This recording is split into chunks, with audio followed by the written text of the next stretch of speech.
Halo semuanya, perkenalkan nama saya Wafi Ahmad dengan NIM 0546899154 dari Program Studi Statistika. Pada kesempatan ini saya akan mempresentasikan hasil praktikum untuk mata kuliah aplikasi pemrograman R. Pada soal pertama, saya diminta membuat fungsi di R untuk menduga parameter regresi berdasarkan rumus regresi yang tertera pada soal. Rumus tersebut menjelaskan bahwa nilai B diperoleh dari inverse matrix X transpose dikalikan dengan X. Lalu, hasilnya dikalikan kembali dengan X transpose dan vektor Y. Untuk menyelesaikan soal ini, saya membuat fungsi dengan nama regresi garis bawah QU. Kemudian memasukkan contoh data berupa matriks X sebagai variabel bebas dan vektor Y sebagai variabel respon. Setelah kode dijalankan, program berhasil menampilkan nilai parameter regresi sebagai hasil output. Pada soal kedua, bagian A, saya diminta membuat grafik dari fungsi pangkat 3, yaitu X pangkat 3 dikurangi 4 dikali X pangkat 2 ditambah 7. Fungsi ini digambarkan dalam interval X dari negatif 3 sampai positif 3. Dalam RStudio, saya menggunakan perintah curve untuk menampilkan grafik fungsi tersebut.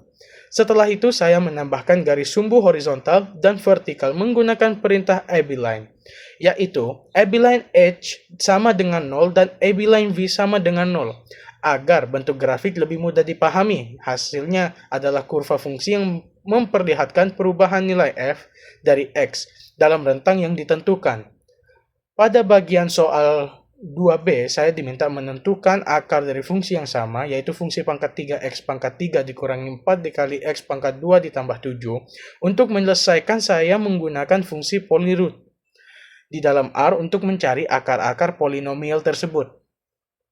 Setelah dijalankan, program memberikan 3 nilai akar. Meskipun beberapa akar memiliki bagian imajiner yang sangat kecil, bagian tersebut mendekati 0, sehingga dapat dianggap sebagai akar real.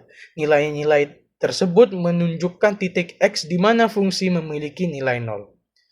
Pada bagian terakhir, 2C, saya diminta mencari nilai optimum atau titik minimum dari fungsi yang sama dalam interval X, dari negatif 3 sampai positif 3. Untuk itu, saya menggunakan fungsi optimize di dalam R yang secara default digunakan untuk mencari nilai minimum dari suatu fungsi. Hasil program menunjukkan bahwa fungsi mencapai nilai minimum pada titik X yang mendekati negatif 3 dengan nilai fungsi yang mendekati negatif 5. Negatif 55,99. Baik, ini demikian hasil praktikum yang telah saya lakukan menggunakan RStudio, mulai dari pembuatan fungsi regresi, pemodelan grafik fungsi, pencarian akar fungsi, hingga penentuan nilai optimum. Melalui praktikum ini, saya dapat memahami bagaimana R digunakan dalam menyelesaikan permasalahan analisis, fungsi, dan regresi secara sistematis. Terima kasih atas perhatiannya. Saya Wafi Ahmad mengucapkan sampai jumpa pada tugas berikutnya.